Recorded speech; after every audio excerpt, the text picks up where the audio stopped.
Clara was a failure. That was the cold, hard truth of her pottery career. Her studio, tucked away in a cramped city apartment, was a graveyard of lopsided mugs and cracked bowls. Each misshapen piece was a monument to her clumsy hands and dwindling hope.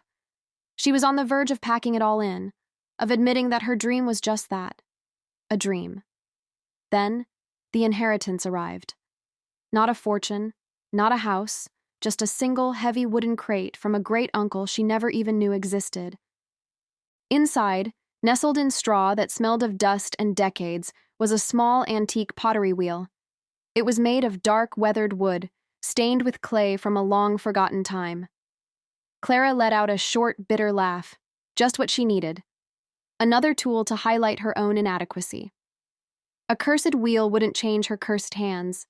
Still, something compelled her. She dragged it to the center of her studio, the old wood groaning against the floor. She sat down, dusting off the wheelhead, and centered a lump of cheap, gritty clay. With a sigh of resignation, she started the slow, rhythmic spin. Her hands, as always, moved with hesitation. They were clumsy, unsure. But this time was different. The moment her fingers touched the clay, it was like an electric current passed between them. The clay didn't fight her. It responded. It flowed, drew itself up, perfect and seamless under her guidance. It was as if the clay knew what it wanted to be, and her hands were merely the vessel for its creation. In minutes, she had a bowl. Not just a bowl, but a work of impossible surgical precision. The curve was flawless, the lip perfectly even. She pulled it off the wheel, her hands trembling. It was cold to the touch, unnaturally, shockingly cold, like it had just been pulled from a deep frost. She fired it, glazed it in a simple white. The very next day, it sold. For 5 times what she usually charged for her best, least lopsided pieces. The buyer called it hauntingly perfect. So Clara kept working. The wheel wasn't just a tool, it was magic. Every piece she threw was flawless. Vases that flowed like water captured in time, statues that seemed to breathe with impossible emotion. The money started pouring in. But as her fame grew, a subtle, creeping dread began to take root. The clay. It felt different with each piece. Colder. And no matter what type she used, it all turned the same sickly, pale gray on the wheel. Soon, she was a sensation. Interviews, magazine covers, gallery shows with waiting lists that stretched for years. She upgraded her studio, her apartment, her life. She bought the most expensive, purest white porcelain clay money could buy, convinced it would break the spell of the gray. It didn't matter.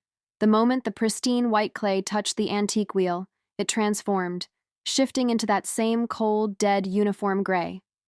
It was her signature color, the critics said, the color of sublime melancholy. One evening, her beloved rescue dog, Buster, a scruffy terrier mix with a heart of gold, wandered into the new, spacious studio. He whined and barked at the wheel, which hummed with a low, continuous whir even when it wasn't spinning. His fur stood on end, unsettled by the sound. Clara scooped him up, shushing him gently. "What's wrong, boy?" she murmured, looking from his anxious face to the wheel, and then to a fresh block of the gray clay. An idea sparked in her mind, a brilliant, chilling idea. "I have it, Buster," she whispered, "the perfect tribute to my best friend." She centered the large block of cold gray clay. Her hands moved with a confidence she'd never dreamed of possessing. She molded a statue of Buster, perfectly capturing his eager posture, his floppy ears mid-twitch, the fierce intelligence shining in his eyes. It was her masterpiece. She laughed, a giddy, triumphant sound echoing in the silent studio as she stepped back to admire her work. It was more than a statue.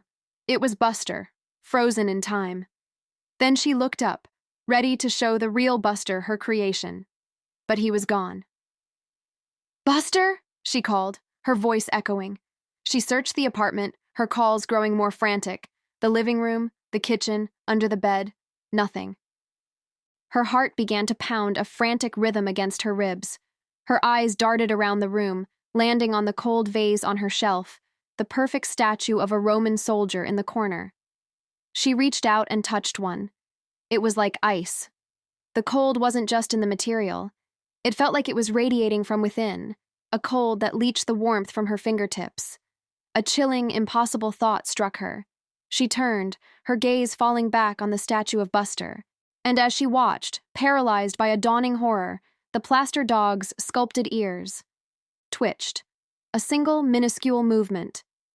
She screamed, a raw, ragged sound, scrambling backward until her back hit the wall. It wasn't plaster. It wasn't clay. The pottery wheel didn't turn clay into art. It turned life into clay.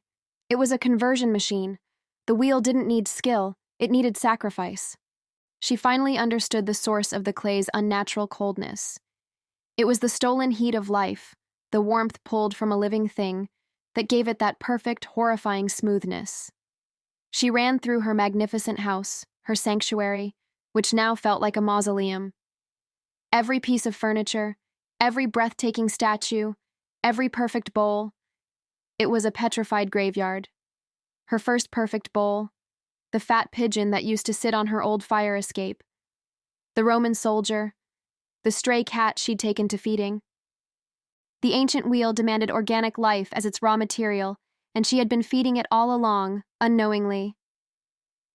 In a dusty box of the great-uncle's belongings, she found an old, faded photograph.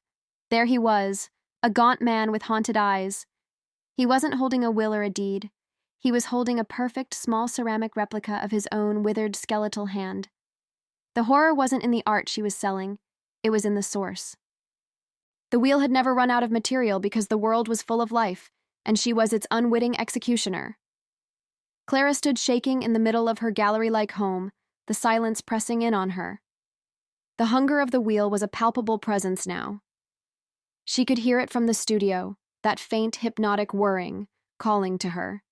She had to stop it, but she couldn't destroy the art, the pieces in the galleries, the ones in this very room. They were her magnum opus, her legacy, built from a truth too terrible to confess. She ran into the studio and found the power cord, a thick, modern cable she'd had installed. She yanked on it with all her might. With a sharp crack, the cord snapped in her hand, frayed and useless. But the wheel kept spinning, its low hum unwavering, eternal. "It will take everything," she whispered, her voice a fragile thread. "Until there is nothing left to mold." Her gaze fell upon her own hands, the hands that had created such perfect, magnificent lies. They were the last piece of soft, warm, unpetrified organic material in the room. Drawn by a terrifying artistic compulsion she could no longer fight, she walked back to the wheel. Her final project, a vase perhaps, or a sculpture of a hand. She centered a last lump of the sickly gray clay. The wheel was waiting. It needed one final large piece of material to complete the collection. With a sense of dreadful inevitability, Clara placed her palms flat onto the cold, spinning wheel head. Her scream was instantly cut short, muffled by the smooth, perfect clay that rapidly consumed her fingers, then her wrists, pulling her into its cold, gray embrace. The clay was perfect.